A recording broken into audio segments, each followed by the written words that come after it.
Hey everyone!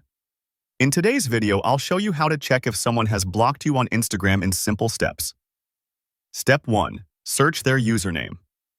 Open Instagram, go to the Search tab, and type their exact username.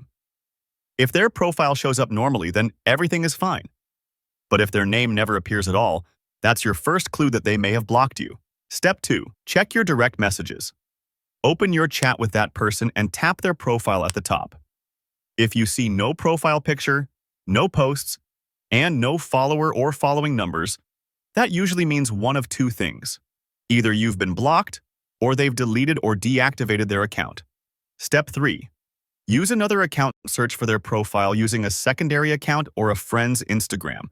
If their account is visible there but not on yours, then yes, they most likely blocked you. And that's it.